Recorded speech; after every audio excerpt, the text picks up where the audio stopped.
AJ, stay here while I find us dinner, okay? Come on, tell me you understand. Oh no! Oh no, no, no, It's no, okay. no. I'll stay Oh, close. my God. Don't worry, you'll see me right through the window. Just look for my hat.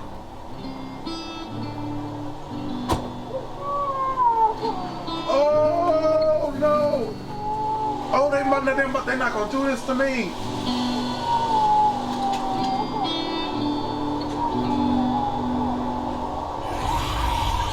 Oh! AJ! Oh! Oh! Oh my God! Get away from him!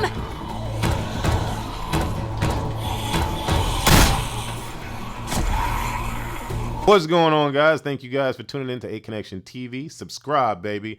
Also, check out my two new channels, A-Connection TV 2 and ACTV Games. When you go through those channels, subscribe and don't forget to ring that bell. Cardi B is a savage. Rich and Cisco still hate each other.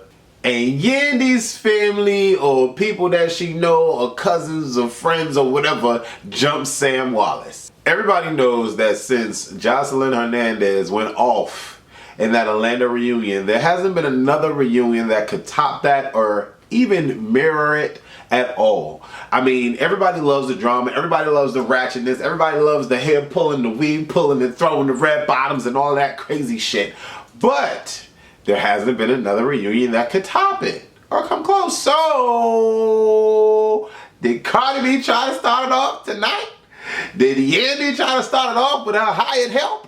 I don't know. You be the judge. Let's review Love and Hip Hop Reunion Part 1. We have to give a shout out to Nina, the host. She's always a gracious, poised, articulate, beautiful host.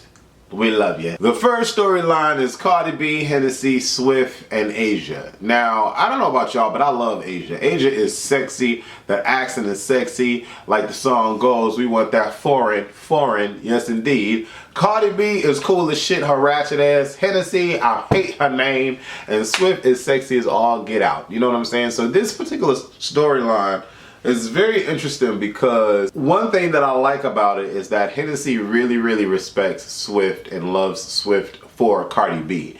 Now, I'm not gonna go into any crazy Real Housewives of Atlanta sex dungeon sneaky type shit, calling himself Marvin type shit, and say that, you know, maybe Hennessy or E&J could potentially be you know what I'm saying? Would that be a situation if Cardi B, Hennessy, and Swift got into it with each other? It's kind of nasty, right? I don't know where my mind is going, but I like the support, you know what I'm saying? And obviously Cardi B and Hennessy, they ride or die kind of sisters. It was interesting to see her, you know, Hennessy in the little mushroom curly Shirley Temple top, you know what I'm saying, that she had going on. But when Asia walked out onto the stage, Asia was looking fly. She could have all the hate in the world. She could have Cardi B yelling at her, talking about, why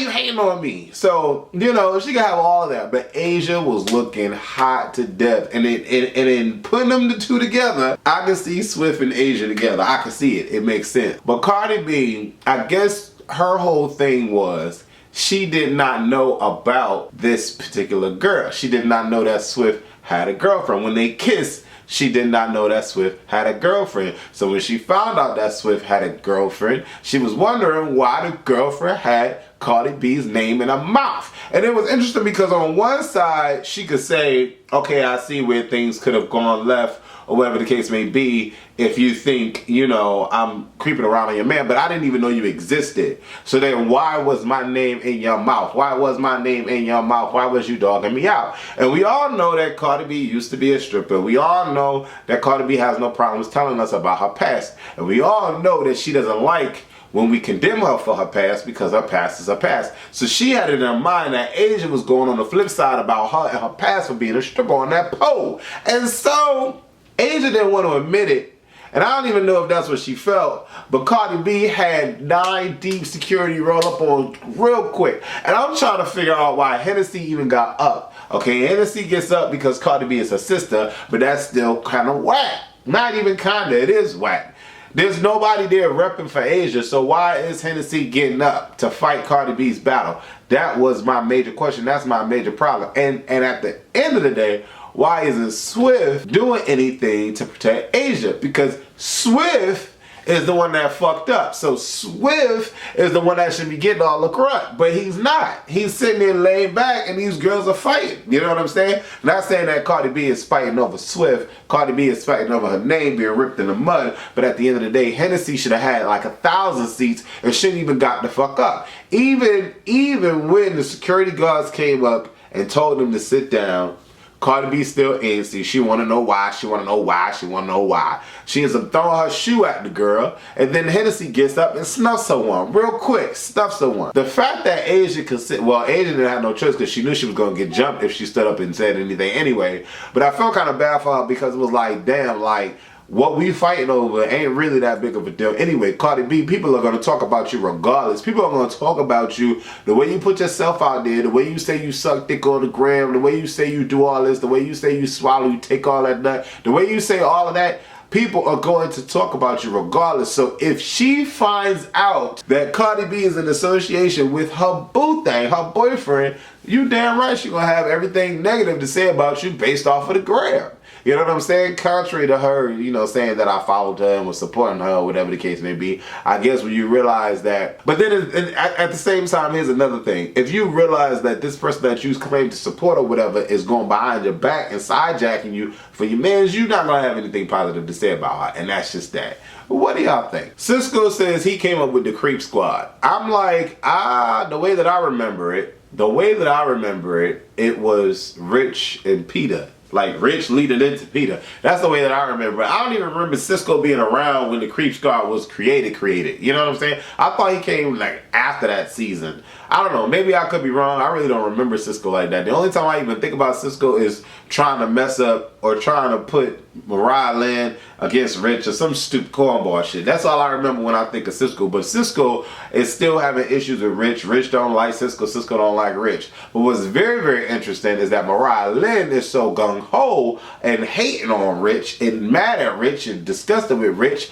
Even got to the point where she was like, man, slap this nigga, slap this nigga, slap. And Cisco got up to lay hands on Rich. So is Mariah Lynn and JJ controlling Cisco PP? It looks that way to me. And, you know, she even said it. She's like, shut up before I make him come up there and da-da-da-da-da. I'm like, wow. Mariah Lynn, a.k.a. hoorah Lynn, so says Rich, is really, really, really, really antsy and passionate when it comes to talking about Rich. I don't really care who came up with the whole Creep Squad. You know, Rich sitting there asking the audience who came up with the Creep Squad, the audience is saying, oh, you did, or whatever. Cisco is challenging Rich. Rich is sitting there like, man, you're not going to do nothing because there's 1,000 security up here. And I'm like, okay, whatever. So she says, man, slap him. And then Cisco gets up and proceeds to. And he's like, oh, he trying to be smart. He trying to be smart, acting tough because of security up here. I'm like, okay, well, I mean, this is not gonna get resolved. It was interesting though. You know why it was interesting? Because I like to see the fellas bang it out. I do. I like to see this shit happen because we always see the girls bang out. Mariah Lynn needs to just chill though and relax because she winning right now. I mean,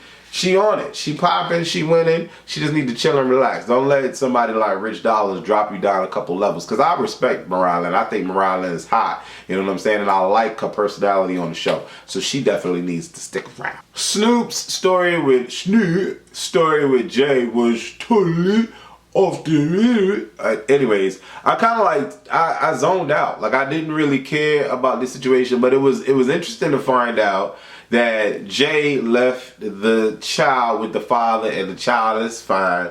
Jay went to pursue a family, another family with Snoop, and Snoop wasn't really into it like that. Like he was, she was, but then things became crazy because she said that Jay was acting too crazy. They both admitted to not cheating on each other. We really will never know. But at the end of the day, I really didn't care too much about this story. You know what I'm saying? I hope that Jay is very successful at whatever she decides to get into or get her life wrapped into now. If she decides to stay in New York for the next season or whatever. And I hope Snoop makes her record company, Gorgeous Gangster. I hope it's on point. You know what I'm saying? I don't really vibe with none of the artists that she got assigned to it now, but you know, I'm just one person. Remy Ma and Papoose' story is one of just tears of emotion. Like even with her describing what happened, I'm getting emotional for her, and she's getting emotional, and she held on. She didn't cry, but you got Juju sitting there crying. You got Jay in the audience crying because Jay went through a similar situation, so she know. There was a lot of people in tears, and it seemed like Papoose at one point wanted to cry when he was watching that segment when he threw the table over. One of the most, it was definitely a beautiful moment in TV history, especially reality TV history, when Papoose found out that Remy was pregnant. There's nothing that can compare to that particular moment. I'm glad that they're still, you know, holding each other strong and rocking it out. And, you know, I don't know how vitro and all that works, but, you know, she could potentially have a baby. It's just not going to be through the natural causes because both her fallopian tubes are gone.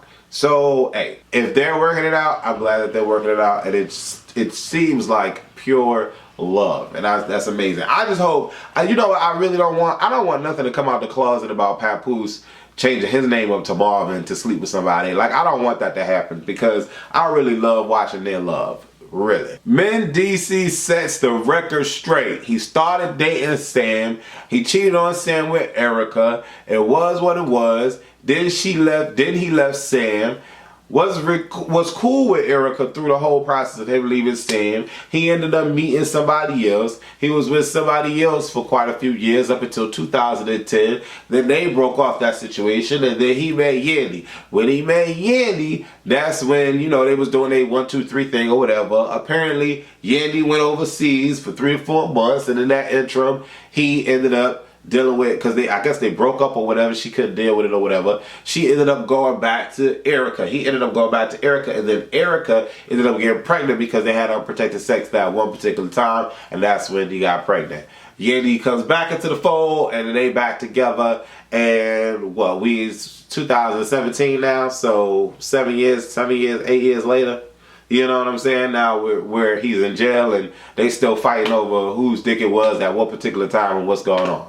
And then they claim that it's over the kids. But if all this is over the kids, y'all need to get it together and get this right for the kids. Now, I don't know where things were left, but all I'm going to say is during this whole monologue that Mendeecees was having, Erika was not saying it was bullshit, and neither was Samantha. They were both mute for the most part.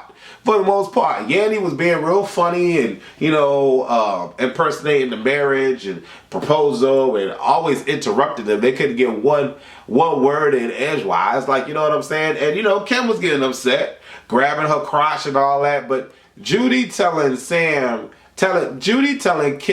to have your daughter suck your nasty ass dick. Judy saying that they all knew each other. Judy inching in. And it's really interesting because Samantha does not care about Judy whatsoever. She had a lot of hate towards this female, and I don't know why and what's going on. But I'm gonna tell y'all like this: at the end of the day, I don't think any of these females, maybe the lesbian chick with the bland face, maybe she can take Samantha, but I don't think a lot of these girls want it with Samantha. I really don't.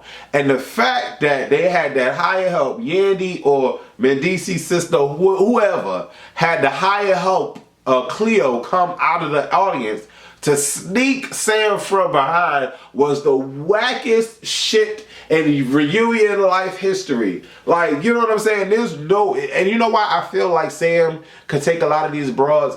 Because her energy in it is just real gangster. Like, and it don't seem like it's forced. Like, you know what I'm saying? It really don't. Like Cardi B, she'll run up, whatever. She don't care.